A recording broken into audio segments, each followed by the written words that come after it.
Bahay ng Tris Marias pinasok ng magnanakaw. Naku, ito po ang ating pag-usapan ngayon, pero bago po ang lahat, mapagpalang araw po sa ating lahat. Palagi po natin suportahan ang ama ng Kalingap na si Val Santos Matubang at ang anak nito na si Kalingap Rab para marami pa ang matulungan ng Team Kalingap. At pakiusap po sa lahat ng mga solid supporters na nanonood ng mga video, please po huwag natin skip ang ads ng videong ito, KD malaking tulong po yan sa lahat ng tinutulungan ng Kalingap, lalo na ang mga kababayan nating mahihirap. Panoorin po natin ang maikling video na ito na kung saan ay marami ang mga binili ni Kalingap Rab na mga gamit para sa bahay ng Tris Marias. Kompleto na po lahat, kaya lang hindi pa sila pwedeng lumipat kasi hindi pa talaga tapos. Kaya nag-aalala si Rab na baka may magtangkang pumasok sa bahay ng Tris Marias, kasi may nabalitaan po si Kalingap Rab tungkol dyan, kaya kailangan talaga na makalipat na agad sila. Ilaw pa. Pero sige, ang bigat na yung mga ganito. Kuya, balikan niyo yung iba doon. Marami pa ito doon. Ang bigat nito! Ang bigat na, parang sa ulit na naman. Bambu. So ayun guys, ayusin natin ito. Hala! Grabe ka! Sige, sige, pasok niyo!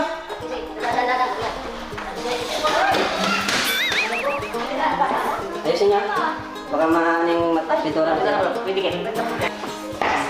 Dito ako. Dito sa ganyan ako. Kaba. Yan. Malagay tayo ng...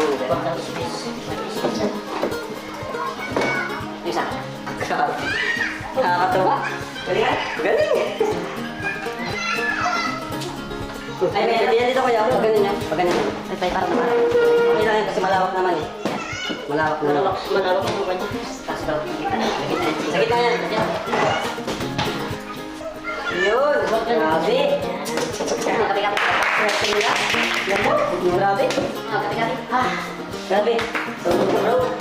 Sorry tayo, Beshi. Ayos, kasi hindi lang babae lahat. Paligawi. Oo, paligawi. Paligawi ko na naman. Malagay na maligawi. Wala akong sabi ko. Wala akong sabi sa'yo. Wala nang titira na lang. Ano, Beshi? Titira na lang ka.